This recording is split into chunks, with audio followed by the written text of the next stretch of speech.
So, when you think about Mexico, what are some of the images that may come to your mind? What are some of the images? Well, you may have images that might be a little bit uncomfortable, right? Images such as cross-border issues, immigration, crime, things like that. Or you could be thinking something completely different. You could be thinking, you know what? I love vacationing in Cabo, Cancun, all the lovely places that you can vacation in Mexico, right? Or you could be thinking, Mexican food. I love Mexican food. That's what I think of when I think about Mexico. Or you may have some more traditional type of images, things like mariachis, piñatas, things like that. Well, what I'm here to tell you is Mexico is so much more than we may think. And I understand this because we see a lot of things in the media, I grew up in California, about what Mexico is. But I guarantee you, Mexico is so much more than we may think. So, when I was a kid, I always felt like a bit of a misfit.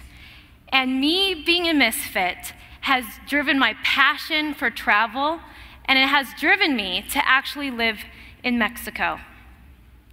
I was in junior high in California, and there was a girl on the bus, and she said to me, "Hey, what's your name? You're Hernandez, right? A Hernandez. Well, you don't look like a Hernandez."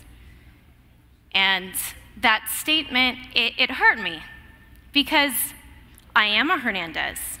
I grew up Mexican-American, but I also grew up a Sorenborger. So I had this duality about myself. I grew up bicultural. So I decided in 2008 to leave the US because I understood what it was to be American. I lived in the United States, but I didn't understand what it was to be Mexican-American. So in 2008, again, I left the US, went to Mexico, did my MBA, started my company, Managed Strategies. Since then, I've helped over 100 companies do business in Mexico, or at least understand the market a little bit more. And this misfit came to learn that Mexico, again, was so much more than I could have ever imagined. This is Mexico. Do you know that 65% of the population is under 25? Do you know that Mexico has the largest growing middle-class population in Latin America? Do you know that Mexico graduates over 130,000 engineers out of the universities each year? That is more so than Canada, that is more so than Brazil, and it's more so than Germany. This is Mexico. And of course, we have beautiful, beautiful beaches, but we also have wonderful cities like Mexico City, Guadalajara, Monterrey, and we have a booming manufacturing industry and a growing IT industry. So this is the real, true face of Mexico. This is what Mexico is right now. And I guarantee that you can be doing so much more in Mexico than what you're already doing. So, how do you tap this market? Well, I have a lot of stories, for better or for worse. But I've boiled down these stories into 3 tips that I would like you to take back. I am a part-time professor at a university called Tecnológico de Monterrey. It is the top university in Mexico and throughout Latin America. And I teach in the International Business Department. There was a US company that approached us, an IT company, and they were struggling to enter the market. And they were wondering what was happening. And they knew that there was only one other competitor in the market, and they knew that they had a better product, and they could not figure out why they could not enter the market. We'll call this new company, the new company, and we'll call the old company that's in the market, the old company. So we decided to interview the CEOs of different channel partners to try to understand why they chose the old company's software products versus the new company. And when I had this interview, I was speaking to the director general, and I said, you know, I understand that you are purchasing this old company's product, and are you aware that there's this new company's product and it has better features, it has better benefits, and it's a better price point? So can you tell me why you're still purchasing this old product? I'm not sure why. And he said, you know, I'm familiar with this new company that's entering the market, and I know their product. However, this old company, well, I have a relationship with them. They helped my company grow. I had a company of 5 employees, and now they're 70. And they've supported me through the whole process. And I see this old company, the owner of this old company, well, he's my compadre. He's my friend. And for me to go back and purchase this new company's products, well, I just wouldn't feel right about that. Well, that's interesting. So then we started interviewing other companies, and the very same stories. So what can we learn from this? Invest in the intangibles. Relationships in Mexico, they go so much further. And I know relationships in the United States are very important, but relationships in Mexico go so, so far. You can create lifelong customers if you invest in your relationships, if you take time, if you support your channel partners.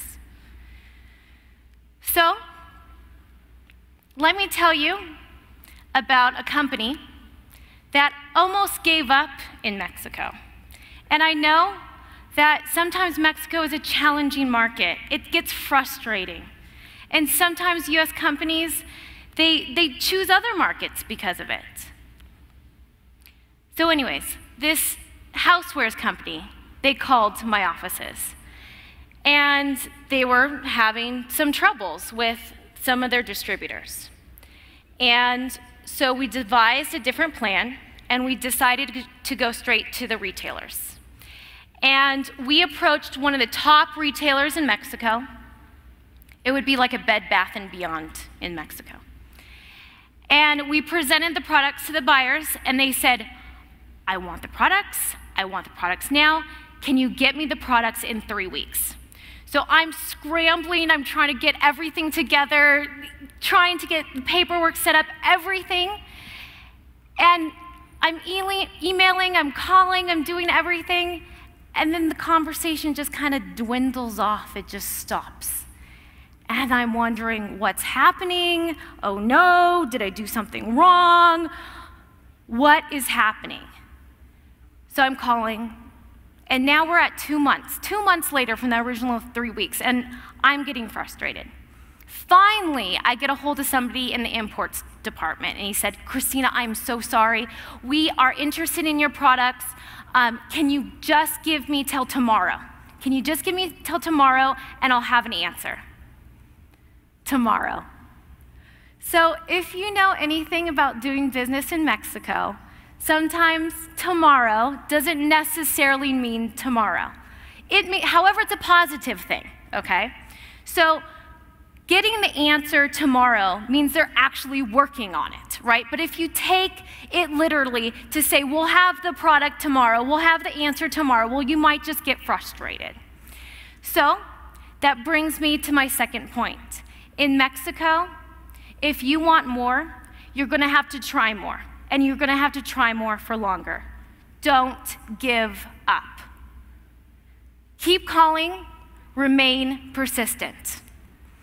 So also, what I'm gonna talk about to try to explain some of these delays is there's bureaucracy, okay? Whether it's in government, whether you're dealing with a private company, there's bureaucracy. And it takes some time, for these processes to get checked off and working with the different departments.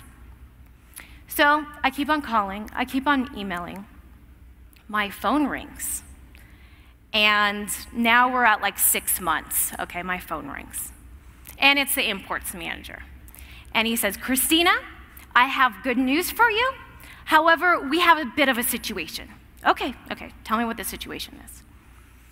So he said, okay, well, the container that we want to buy, every one of those products, they need to be labeled to a Mexican norm, Normativa Oficial Mexicana. And yes, the good news is we can label all those products, however, it's going to cost us more money. Is there any way that you can discount the invoice value? Because really, it's going to cost us money. So I call the housewares company, and I say, okay, here's the situation. Is there any way that we can get a discount on invoice value? Finally, they agreed to a 5% discount. And I'm speaking with the imports manager, and I said, is this okay? And he says to me, great, wonderful.